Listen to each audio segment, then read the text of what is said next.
With Darius Coit, man, I had to catch you in the car, man. You're a busy guy, yo. Right, running around, man. All right, so Wilder versus Fury happened. Yeah. What's your thoughts? Honestly, man, the only thing I didn't think would happen, I didn't think he would destroy Wilder. I didn't think it would be that.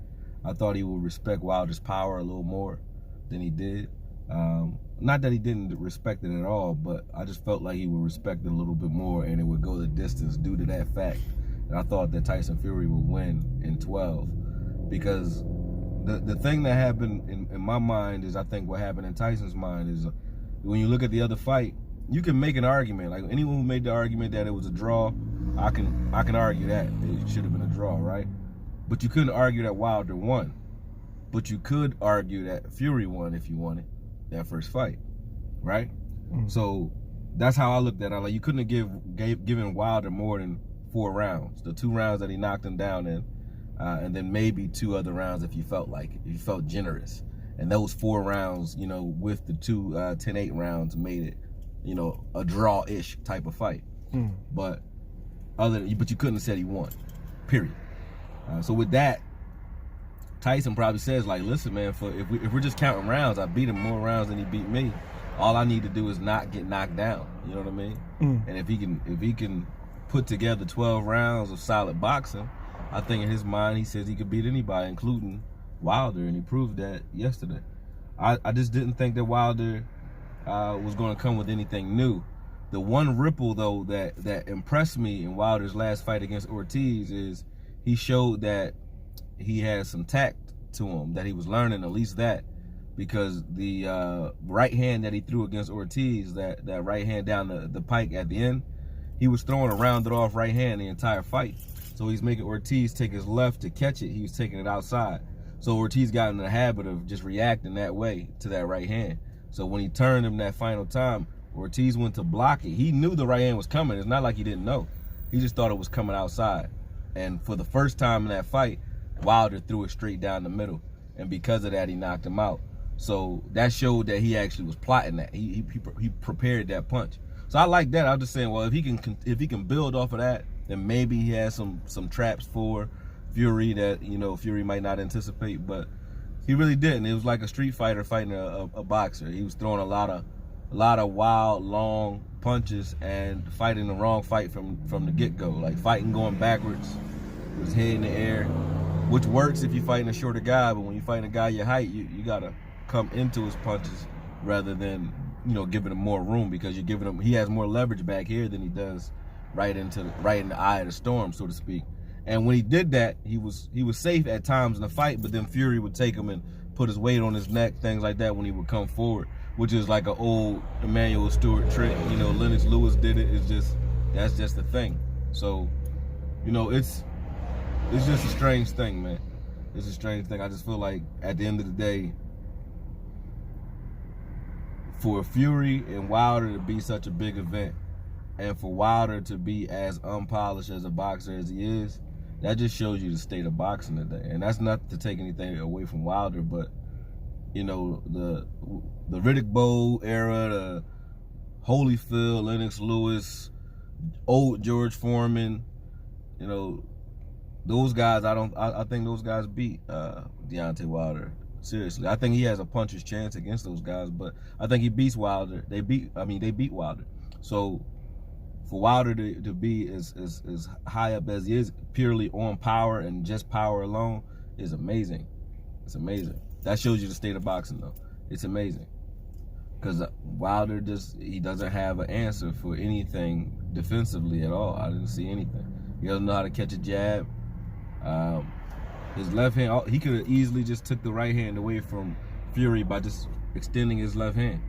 He kept his left hand here, or you'll see he's keeping his left hand under his right hand, and that just lets you know he's tired. Like I'm holding my hands up. He's tired, so he's holding his own hands up with his hands. I do this. Boxers do this when their arms are tired. Sometimes you might be trying to feint or do something weird, but for the most part, it's because you're tired. So, you know, I'm like, what are you working on other than explosiveness then? You know, you shouldn't be tired in a fight of that magnitude. You know, not in the 4th, 5th, 3rd, you know, not in any of the early rounds at all. You know what I mean? And I'm being critical, highly critical for that reason though. So I know people get a little pissed off with the critique, and I understand that. But the reason I'm saying this is because, you know, this is boxing. It's a professional sport, right? It would be like watching, to me, it's like watching MMA, where, you know, a guy just doesn't know how to do anything MMA style, but he's in MMA. You know what I mean? It's like, you gotta have, for me, Wilder and his team, they gotta have like a sit down and a talk with him, and like really teach him how to move, because Wilder would be unbeatable if Wilder could just learn how to fight going backwards, stay behind his hands, because he was leaving his hands here. But what's the point in having reach if you're going to give somebody a doorway right to you? So when my hands are here, there's nothing stopping you from walking up on me, and that's what Tyson Fury would do. He would reach to see if Wilder would react to the reach. If he don't react, I can walk in. So then he would walk in on him and just throw punches, and Wilder has to keep his hands home because there's punches coming at him. He can't come forward with anything. But if he just takes his hands and put them here, Fury cannot walk in. That's just simply putting your hands here. That's not throwing punches, nothing. Just putting your hands out. First thing he's gonna meet is your hands rather than your body. And he wasn't doing that, you know, or even catching a jab. So like that's stuff that he should be working on. I got two questions for you. Cool. First, do you think that Wilder's team has done him a disservice? Yep. I mean, that's a fine line, because I also know that you don't know what you don't know. So I'm not saying that they don't know. If they know and they allowed him to continuously not work on those things, then they've done him a disservice. But I don't know that. If they don't understand and they were really thinking like, hey, he doesn't need to improve that, which I don't know how you can even get to that point if you watch his fights. So if they say, hey, he doesn't need to improve on anything of that nature, or they can't get him to, then that's on him then, right? Like if he's not trying to improve, or they can't get him to latch on to what they're telling him because he's relying on his power, then that absolves him of that. But I don't know which story it is. It's one of the two, or maybe a little bit of both. But for him to be this far in the game and not know how to catch a jab, especially fighting a guy that you know is going to do nothing but jab his way in to try to, you know, pick you apart, that was a little strange. It's like he had no answer for an attack. Like anything coming towards him, he had nothing for it.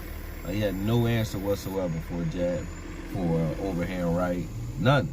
The right, like honestly, and this is what people aren't paying attention to, Fury, I think he and Fury really have a tighter relationship than they put on, because Fury let up.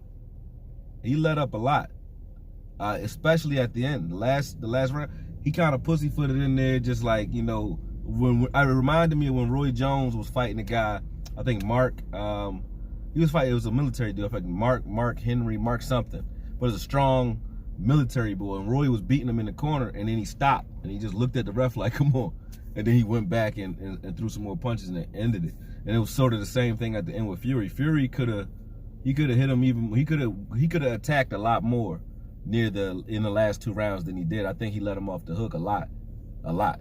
Or maybe he was just taking his time, but it just looked that way, like he was letting up a little bit. He didn't want to finish him off, because he could have finished him.